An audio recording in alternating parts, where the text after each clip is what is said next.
Ketika New Mind mendapatkan mandatnya, 1 tahun kemudian diputuskan sebuah kebijakan tingkat dunia, yaitu dalam negeri Indonesia, emas menjadi alat tukar sejajar dengan alat bayar rupiah. Emas bisa ditransaksikan sebagai alat tukar selain alat bayar rupiah. Itu semua resmi disahkan. E-Gold adalah transaksi berbasis fisik emas dan digital dengan menyediakan 10.000 ATM Gold dalam 3 tahun di seluruh Indonesia. Dengan adanya ATM Gold, semua orang kalau memerlukan fisik emasnya bisa dalam 24 jam melakukannya. Kemudian, transaksi antar negara dengan Indonesia akan menggunakan emas sebagai alat tukarnya 3 tahun kemudian setelah kebijakan nasional itu dijalankan. Diharapkan dalam 3 tahun setelah hal ini, semua di regional ASEAN, e-Gold menjadi alat tukar resmi antar negara ASEAN dan negara Selatan Pasifik. Dalam 5 tahun, seluruh tambang emas Indonesia menjadi underlying emas fisik e-Gold.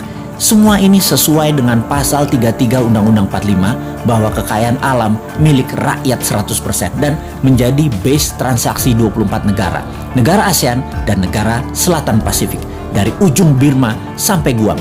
Kemudian masuk ke seluruh negara di dunia yang berpenduduk mayoritas Islam dan negara yang kuat pendanaan syariah seperti Inggris dan Uni Eropa dalam 5 tahun setelahnya. Maka dalam 15 tahun setelah kebijakan diterbitkan, ditargetkan 50% transaksi dunia menggunakan e-Gold. Emas adalah pengadil yang adil. Indonesia akan menjadi negara pertama bebas inflasi. Kemudian diikuti negara-negara regional dan dalam 15 tahun 50% dunia bergabung dalam dunia tanpa inflasi. Harga emas akan dibuat diam, tidak bergerak, tidak di-floating lagi berdasarkan demand dan supply agar oligark dan globalis tidak bisa bermain harga. Harga emas akan diam, dipatok diam. 1 gram emas sama dengan 1 juta rupiah. Sisa dunia menyesuaikan harga tersebut. Sejak saat itu, harga di dunia dimanapun atas barang yang sama adalah sama.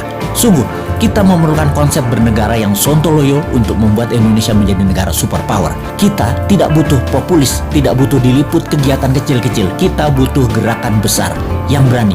Seberani pejuang kemerdekaan tahun 45 ketika mereka ditangkap dan dieksekusi sekutu, juga dieksekusi Belanda.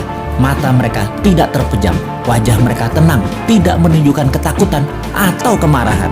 Wajah mereka seperti diliputi cahaya. Itu kesaksian banyak para tentara asing yang bertempur melawan kesatria bambu kuning tersebut. Semua itu membuat mereka ragu perjuangan mereka, para tentara sekutu dan Belanda itu. Karena di bawah sadar mereka tahu, kesatria bambu kuning ini dibela alam, diberkahi Allah, Tuhan semesta alam. Karena itu, mereka segera sadar dan mundur. Segitu besar pengaruhnya bahwa keyakinan membawa kebenaran hakiki oleh pejuang kita di tahun 45 bisa memerdekakan bangsa yang besar milik dunia ini. Saat ini pun Nusantara memiliki pejuang-pejuang itu. Nusantara sudah masanya bergerak. Wahai para pemuda, Anda bersiap berjuang dengan berani, berjiwa tenang karena tahu ini semua perjuangan untuk Indonesia menjadi pengadil dunia teradil untuk membuat dunia ke depan damai selama 1000 tahun. Wahai pemuda New Mind, inilah masa kalian menjadi pembeda, menjadi pejuang kesejahteraan dunia untuk jadi penengah kisruhnya dunia. Rebutlah kekuasaan globalis yang merugikan dan jinakan negara dunia yang saling bunuh untuk kekuasaan dan pertumpahan darah untuk sebuah kepuasan jabatan. Sudah itu semua. Sebar terus pemahaman New Mind yang bisa membuat Indonesia menjadi negara superpower segera. Diawali dengan menjadikan emas sebagai alat tukar dunia. Untuk menjadikan emas alat tukar nasional, segera akan kita menangkan dengan mendapatkan mandat sesegera mungkin.